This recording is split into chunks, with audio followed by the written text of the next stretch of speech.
October is National LGBT History Month. Here's how Fox News reacts to the idea of LGBT history being taught in schools. Put homosexuals in school books, but why does it matter if they're homosexuals? Why can't we just talk about their achievements? What this really amounts to is injecting pro-homosexual propaganda in the curriculum, making the schools take sides in the culture war. It's ridiculous to be using a history curriculum to try to boost students' self-esteem. The purpose of history is to teach history. This is California rewriting the textbooks, the history books, saying, by the way, George Washington was a homosexual, or, so-and-so was a lesbian. That's what they want to do. I'm sure the National Association of Albinos and the Association for Polygamists is waiting out there to get in line to have their say and to start making sure that they get acknowledged, Professor, too. But does this kind of political correctness have a place in our public schools? What they're saying is, the point of history is to raise the self-esteem of students. It's to find yourself in the history book and see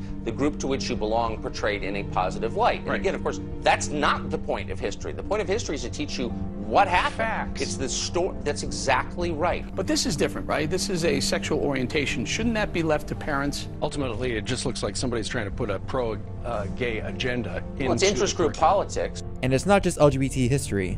Fox has criticized even basic efforts to mention LGBT people in school environments, even when it's aimed at preventing bullying. Once again, this is pandering to the outrageous overcorrection of a society addicted to making sure we take care of the 0.001 of the population instead of the masses. Parents will be labeled intolerant if they object to inclusive education programs like this one last month in Oakland. We visited a school where kids were taught that people can have more than one gender. There's no place for that in public schools, and this is about indoctrination, not about tolerance and accommodation. This is a part of a bigger agenda, and this is the problem that Americans are waking up to as this idea of same-sex marriage and all of this is working its way through. This is a part of the process. It's indoctrinating children at very young ages. Our children should be able to go into a safe environment. They should be safe from bullying, and they should also be safe from indoctrination into homosexuality.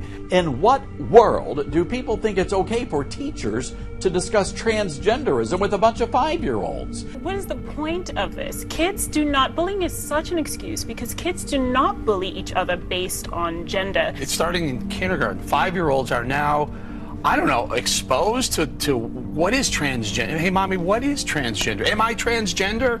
It's very scary. Slippery slope. In California, this legislation was signed into law by the governor to help to reduce the amount of bullying of these transgender children. So forget about the 99%. I'm not sure that. Forget about the accommodation goes to the 0.00001%. Dana, that's the society we live in?